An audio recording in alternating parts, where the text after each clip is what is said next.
దేవుని నామానికి స్తోత్రం. హల్లెలూయా. ప్రభువైన యేసుక్రీస్తు నామంలో అందరికీ కూడా నా హృదయపూర్వకమైన వందనాలు.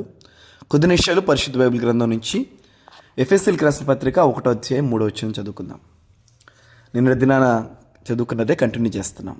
ఆయన క్రీస్తునందు పరలోక విషయములలో లేదా స్థలములలో ఆత్మ సంబంధమైన ప్రతి ఆశీర్వాదము అనుగ్రహించెను. ఆమేన్. ఆత్మ సంబంధమైన ప్రతి ఆశీర్వాదం. చూడండి, ఆత్మ సంబంధమైన ఆశీర్వాదం అంటే ఏంటి?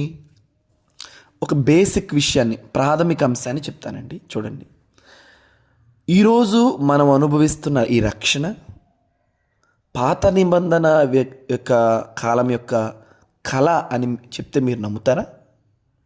చూడండి, పౌలు గారే పత్రికలో అంటాడు, మనం ఈరోజు అనుభవిస్తున్న రక్షణ అంట వారు పొందగోరారంట. వారు ఎంతో నిరీక్షించారంట. మేము కూడా అసలు ఆ రక్షణ ఎలా ఉండబోతుంది?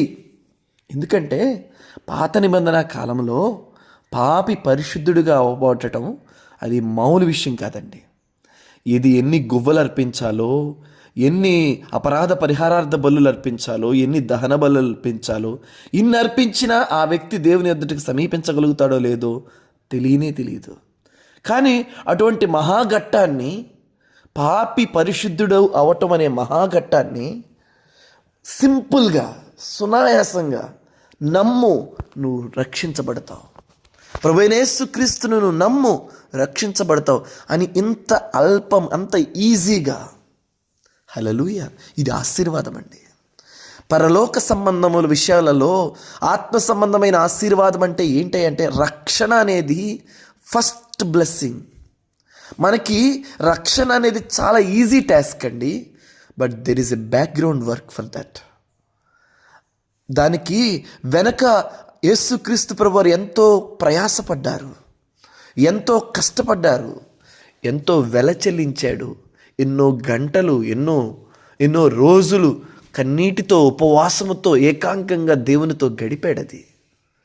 మనం ఈరోజు అనుభవిస్తున్న ఈ రక్షణ అనే అనుభవాన్ని యేసుక్రీస్తు ప్రభువారు ఎంతో ప్రయాసపడి మనకు అనుగ్రహించాడు. ఇది ఆత్మ సంబంధమైన ఆశీర్వాదం. పూర్వకాలము ప్రవక్తలంట దీనిని పొందలేకపోయారు.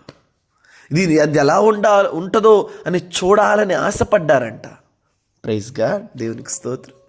ఈ ఉదయకాల సమయంలో దేవుని వాక్యాన్ని వింటున్న మనందరం కూడా ఒకవేళ రక్షించబడి ఈ మాటలు వింటుంటే మనకివ్వబడిన రక్షణ ఎంత విలువైనదని, అది పరసంబంధమైన ఆశీర్వాదమని మనం గ్రహించాలి.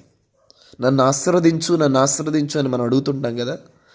రక్షణ ఆశీర్వాదానికి ప్రారంభం, రక్షణే ఆశీర్వాదం అని మనం గుర్తించాలి. First point.